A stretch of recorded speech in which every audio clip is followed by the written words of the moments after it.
جی مفتی صاحب، اسی سے ایک ریلیٹڈ سوال جو ہے وہ ذہن میں پیدا ہوتا ہے کہ جو ابھی نئی نسل جو ہے وہ کیونکہ تعلیم اور علم سے دور ہیں، دوسرا ان کے اوپر جو ہے وہ تعلیمی نظام کا بھی اثر ہے، تو یہ ان چیزوں کا جو انکار جن حلقوں کی طرف سے ہو رہا ہوتا ہے جو کہ آج کے معتزلہ کہا جا سکتا ہے، اور جو نئی جنریشن جو ہے اس کے فالوور بن جاتے ہیں. تو مفتی صاحب، اس میں ایک سوال یہ ایک صاحب کی طرف سے آیا کہ جو اگر آپ صحیح اہل سنت کے موقف پہ واپس آ جاتے ہیں، تو جو یہ جو حضرات جنہوں نے ان کو ایک طرح سے وہ کہتے ہیں کہ ہمیں اسلام کی قریب لے کر آئے ہو، تو اب وہ ان کے بارے میں کوئی بھی اگر نیگیٹو بات سنتے ہیں تو ان کو ایک طرح سے تکلیف ہوتی ہے کہ مجھے اسلام سے قریب لانے والے یہ صاحب تھے یا یہ کوئی دوسرے صاحب تھے، لیکن بعد میں پتہ چلا کہ ان کا موقف صحیح نہیں ہے، وہ معتزلہ سے تعلق رکھتے ہیں یا کسی اور گروہ سے تعلق رکھتے ہیں. تو ان کا سوال یہ ہے کہ جب ان کے بارے میں نیگیٹو بات ہوتی ہے تو ان کو تکلیف ہوتی ہے، تو اس کو کس طرح سے یہ ہینڈل کی جائے کہ آپ صحیح موقف پہ آ گئے ہیں، لیکن ان کی عزت جو ہے ان کے ذہن دل میں اور ذہن میں پھر بھی برقرار رہتی ہے. تین باتیں ہیں. پہلی بات تو یہ ہے کہ بنیادی طور پر بیماری اس نظام تعلیم کی ہے، اور جب تک لوگ خود سے نظام تعلیم کے بدلنے کی اور اچھے ادارے قائم کرنے کی ریت نہیں ڈالیں گے، اس وقت تک بربادی ہوتی رہے گی، تباہی مچتی رہے گی. آپ آئیں اس سوسائٹی میں جو اب پاکستان میں ہے، ظلم کے علاوہ کچھ نہیں رہا اور جھوٹ کے علاوہ کچھ نہیں رہا. ظلم اور جھوٹ اس ملک کی جڑوں میں بیٹھ گیا، نئی نسل اس کی جڑوں میں بیٹھ گیا.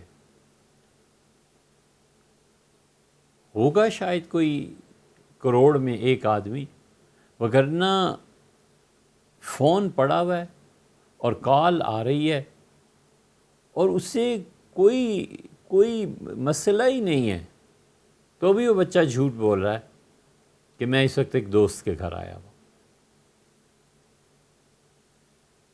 اچھا میں بھی کھانا کھا رہا تھا. بالکل جھوٹ، صراحتاً جھوٹ. اور ظلم اتنا ہے، اتنا ظلم ہے کہ کیا مثال اس کی دیں. آج کل اسلام آباد میں ایک کیس جو بھی چل رہا ہے، لیکن اتنا ظلم ہے، اتنا ظلم ہے، اور جنہوں نے کیا ہے وہ چند دن میں باہر آ جائیں گے اور بھول جائیں گے ہم سب کی کیا ہے، کیا حرکتیں ہیں. اللہ کو جواب دینا ہے، یعنی مجرموں کو وہ سزائیں دینا جو اللہ نے خود نہیں دی.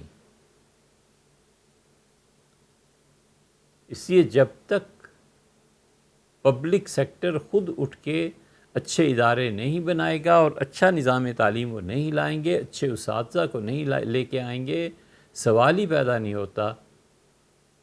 اس قوم کو ان کی ماؤں نے، جو بھی ان کے مادر پدر تھے، انہوں نے جو گھٹی دی تھی نا، اس پہ بھی لکھا ہوا تھا کہ ظلم کی دوائی یہ ہے اور جھوٹ یہ ہے. انہوں نے انہی سے چمچے انڈیلے تھے بچوں کے حلق میں. اس قدر ظلم ہے اس ملک میں اور اس قدر جھوٹ. یہ کوئی آسان مسئلہ نہیں ہے. اس لیے اس سے جو پروڈکشن ہو رہی ہے وہ یہی ہے جو معاشرے میں ہے. اس سے کہاں جانا ہے. رہ گئی دوسری بات. آپ نے کی بات کیا کہی تھی؟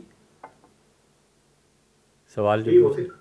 دوسری بات یہ تھی کہ وہ اگر تحقیق کریں اور ان کے میدان میں آئے اور بعد میں ان کو پتہ ہاں، چلے کہ جس کو کسی فالو کر رہے تھے. شخصیت سے، جی سمجھ گیا. دوسری بات یہ ہے کہ اس تعلیم کے میدان میں یہ سمجھانا چاہیے کہ حضرت رسالت پناہ صلی اللہ علیہ وسلم خدا کے آخری نبی، بس وہ معصوم تھے. ان کے علاوہ دنیا میں کوئی معصوم نہیں رہا. بڑی سے بڑی شخصیت بشر ہے، غلطی ہو سکتی ہے. کس درجے کی غلطی ہوئی ہے، کس لیول کی ہوئی ہے، ہم کون ہوتے ہیں کہ اس پہ حکم لگانا شروع کر دیں. ہمیں اس شخصیت سے اچھی چیزیں لے لینی ہیں، اور جو برائی اس میں ہے اس کے لیے ہم نے یا تو استغفار کرنا ہے یا اللہ سے دعا کرنی ہے کہ اللہ میرے ٹیچر میں یہ بات غلط ہے، خدا بندہ اس کی اصلاح فرما دے، یہ ٹھیک ہو جائے۔ یہ نہیں کرنا چاہیے کہ ہم کسی شخص کی کسی ایک برائی کی وجہ سے اس کی خوبیوں سے صرف نظر کر لیں، اور اس کی خوبیاں بھی ایسے نہیں ہیں۔ ہم آپ سے قرآن کریم کی ایک آیت کا ترجمہ اور تشریح پوچھتے ہیں۔ اللہ تعالیٰ نے فرمایا کہ فَأُولَٰئِکَ یہ ایسے لوگ ہیں یُبَدِّلُ اللّٰهُ سَیِّئَاتِہِمْ حسنات، اللہ ان کے گناہوں کو ان کی نیکیوں میں تبدیل کر دے گا۔ کیا اس نے گناہ ہے، قیامت میں خدا کے سامنے ہے کہ اس نے گناہ کیا، مثلاً اس نے نشہ کیا، گناہ کیا، اللہ کہتا ہے کتنا نشہ کیا تھا اتنا ہی تمہیں ثواب دے دیتا ہوں۔ ابن کثیر کو دیکھیں سورہ فرقان میں، ابن کثیر کا حوالہ اس لیے دے رہے ہیں کہ وہ احادیث کو بہت زیادہ لاتے ہیں رحمہ اللہ۔ حضرت رسالت مآب صلی اللہ علیہ وسلم نے فرمایا کہ اللہ تعالیٰ قیامت میں اسی طرح بہت سے لوگوں کے ساتھ ایسے ہوگا کہ انہیں بلائے گا اور بالکل تنہائی میں کہے گا کہ میرے بندے یہ گناہ اور یہ گناہ اور یہ گناہ اور یہ گناہ، حتیٰ یظن انہ قد ہلک، یہاں تک کہ وہ گناہ گار آدمی سوچے گا کہ میں تو مارا گیا۔ اللہ تعالیٰ اس سے کہیں گے کہ اچھا تمہارا کیا خیال ہے میرے متعلق، اور آخر پہ حدیث میں آیا کہ اللہ کہے گا جتنے تم نے گناہ کیے ہیں نا، میں تمہیں اتنی ہی نیکیاں دے دیتا ہوں، تمہارے گناہوں کو نیکیوں میں تبدیل کر رہا ہوں جیسے کہ خدا نے قرآن میں کہا ہے۔ تو بندہ بے قرار ہو کے بات کرے گا اور کہے گا اے میرے رب، بہت سے میرے گناہ ایسے بھی تو رہ گئے جو تو نے تو گنے ہی نہیں۔ تو رسول اللہ صلی اللہ علیہ وسلم یہ بات کر کے ہنس پڑے۔ اگر خدا نے کسی انسان کے متعلق یہ طے کر دیا ہے کہ اس سے میں نے 10,000 گناہ کروانے ہیں تاکہ قیامت میں سے 1,00,000 نیکی دوں، ہم کچھ کر لیں، اللہ کی تقدیر اس کے بارے میں پوری ہوگی۔ اس لیے یہ صرف ہمارا موقف ہے کہ سمجھا دینا چاہیے، گناہ گار کے لیے اللہ سے دعا کر دینی چاہیے، اللہ سے اس کی مغفرت طلب کرنی چاہیے۔ وہ کسی غلط راستے پہ چل پڑا ہے تو اس کو ہدایت پہ لانے کی کوشش کر لینی چاہیے۔ باقی نفرت اور اسے چھوڑ دینا اور اس گناہ پہ عار دلانا جو اب اس سوسائٹی کا ایک مزاج بن گیا، اور غصہ ایسے جیسے یہ اس کا خدا لگ گیا، یہ سب کے سب تربیت نہ ہونے کے نتیجے، یہ سب کے سب تربیت نہ ہونے کے نتیجے۔ اس لیے کسی بھی اچھے آدمی میں کوئی کمی کوئی کمزوری ہونی ہی ہے، بشر ہے نا۔ خدا خود کہتا ہے کہ وَنَفْسٍ وَمَا سَوَّاهَا، اور تمہارا نفس فَأَلْهَمَهَا فُجُورَهَا وَتَقْوَاهَا، اللہ نے خود اس میں 50% شر ڈالا ہے اور 50% خیر ڈالی ہے۔ تو جو 50% شر ڈالا ہے وہ کہاں جائے گا؟ اسے کچھ نہ کچھ تو کرنا ہے نا۔ تو اتنا سیکھوا ہونے کی کیا ضرورت ہے؟ اساتذہ ہیں، مشائخ ہیں، نظریات ہیں، بحث ہوتی ہے۔ اس کا مطلب نفرت نہیں ہے، اس کا مطلب یہ ہے کہ وہ گناہ جو کچھ بھی ہے وہ جانے اور اس کا پروردگار جانے۔ مجھے اپنے متعلق سوچنا ہے کہ میں کیا کر رہا ہوں، میری شخصیت میں کیا کمی، اور یہ سب اسی وقت آتا ہے جب نظام تعلیم اور تربیت یہ دونوں اچھی، اور وہ ہونی نہیں۔ جب تک آپ قربانی نہ دیں، جب تک آپ کسی بھی ادارے میں منسلک ہو کر تربیت اور تعلیم کی طرف توجہ نہ دیں، ہمارا معاشرہ ظاہر ہے کہ بدترین دنیا کے معاشروں میں سے ایک معاشرہ ہے۔ ہم اس سے صاف کہتے ہیں کہ ہمیں لینا کیا اور دینا کیا۔ ہم صبح سے شام تک اسی معاشرے میں رہتے ہیں، اور ان کی بدبختی کی چیزوں میں سے یہ ہے کہ ہماری بچیوں کے شادی کے دن اب اتنے نہیں ہوتے جتنے عدت کے دن ہوتے ہیں۔ 2 دن بعد طلاق ہو گئی، اور 3 دن بعد طلاق ہو گئی، اور 10 دن کے بعد طلاق ہو گئی۔